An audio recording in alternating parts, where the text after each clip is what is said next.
Hello everyone, welcome to the videos on Python Booleans. This is Dr. Vinod Babu Kumarvelu. Okay.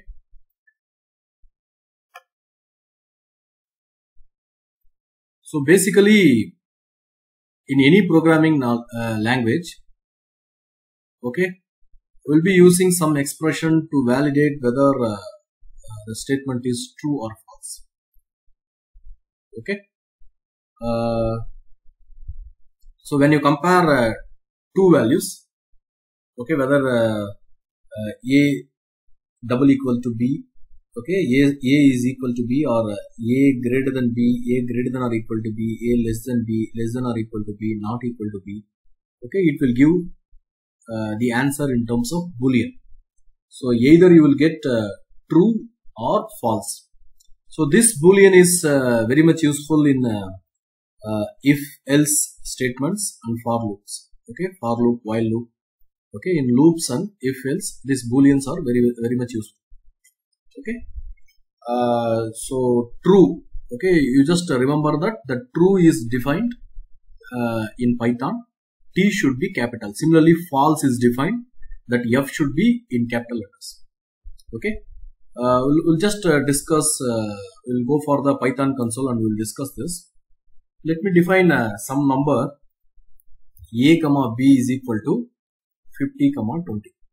Okay, a is equal to 50, b is equal to 20. Okay, let me check. A double equal to b. False. Okay, because a is not equal to b, so it results in false. A greater than b. It's true because a is 50, b is 20. It is true. A greater than or equal to b. This is also true.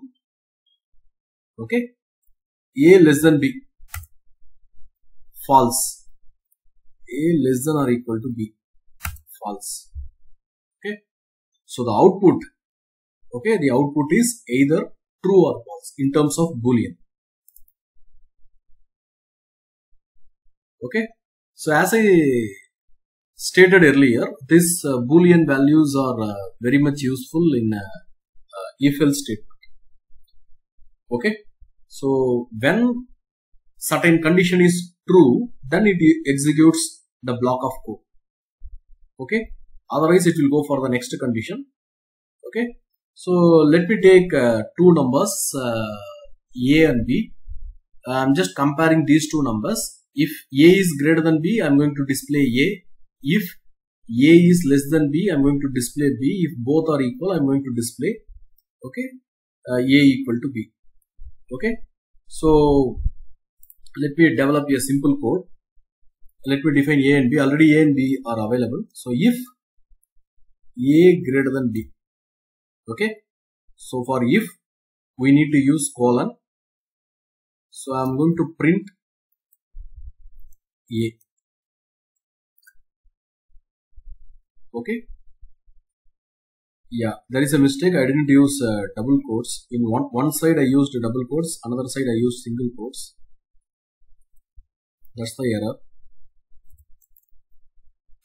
Now it's okay. Second condition, if a less than b, colon is very important. Again, indentation is very important. Print b.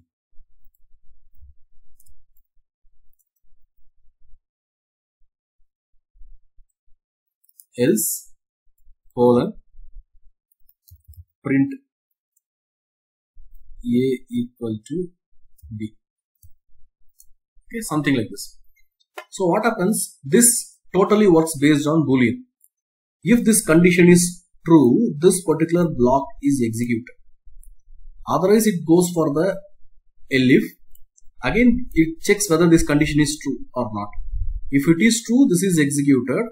Otherwise, if it is false, it will go for the last one. Okay. So you can see it is displaying a because that condition is true. Okay. A is 50.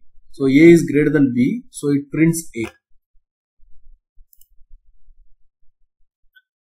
Then there is a built-in command bool that actually evaluates any value. Okay. It can be an integer, float, it can be a string. Okay. For example, bool, let me take an integer value 20, it will display true. Okay. Some float number 12.34. Okay, it is true. Some string akshara,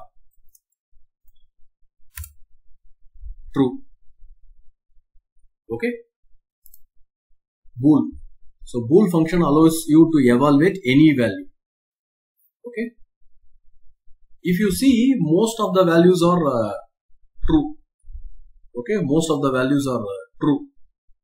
If it is a empty string, okay, suppose a number is 0. Suppose I'm just doing bool 0.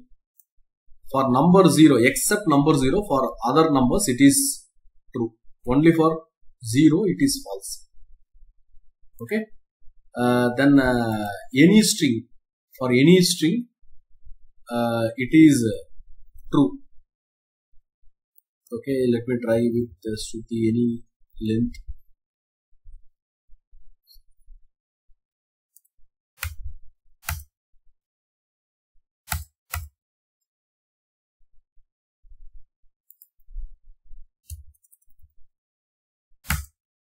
So it's true.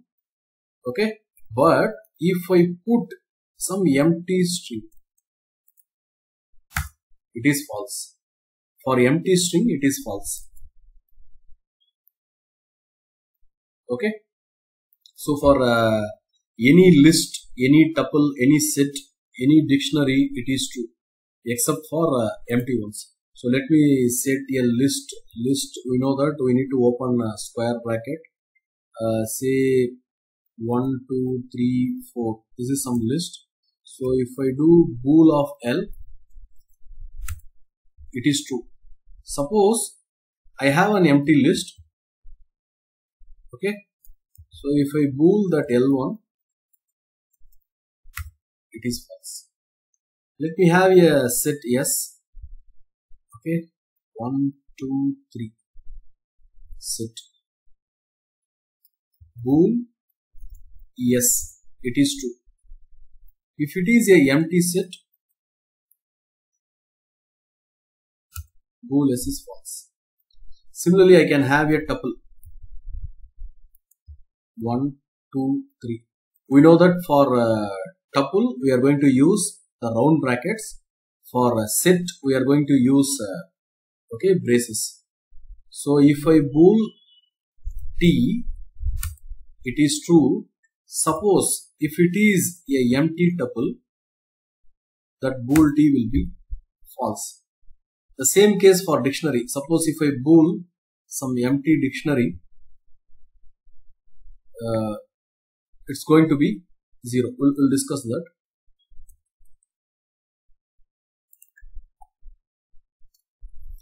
So these are the examples we have already discussed. For some of the values it is false. Very importantly, for false, bool of false is false. Bool of none is false. Okay. This is empty set. Okay. Empty list. Sorry, this is empty tuple. This is empty tuple. Empty list.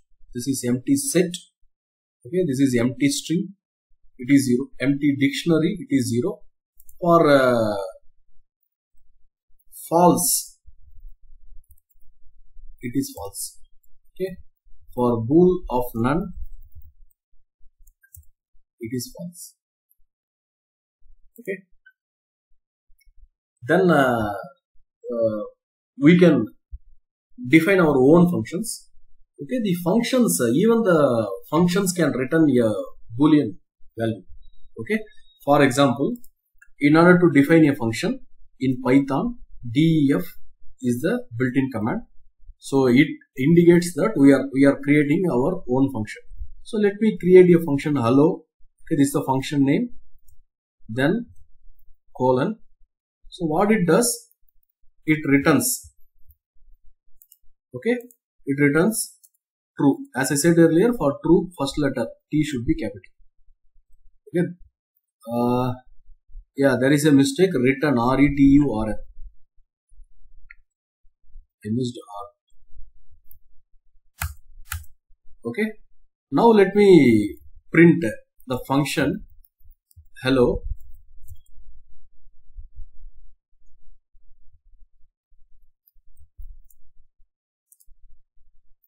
Okay.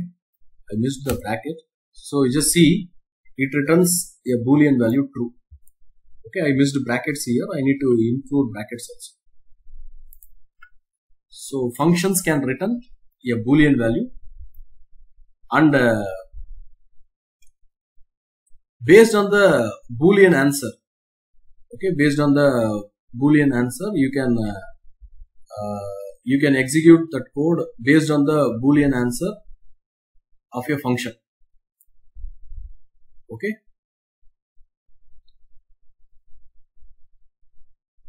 So you just see this is not my own program. I have taken this from internet. So you just see some function. Okay, define my function. So it returns true. Okay, so what we can do, we can use this hello itself. So if hello, okay, print hi.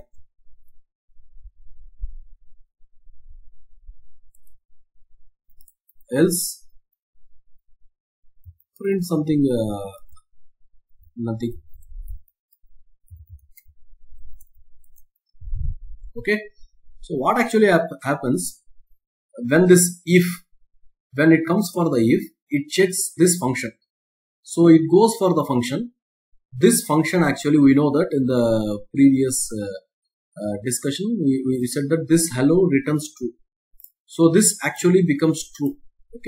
Okay, when this is true, we know that it should execute this block of code, print hi.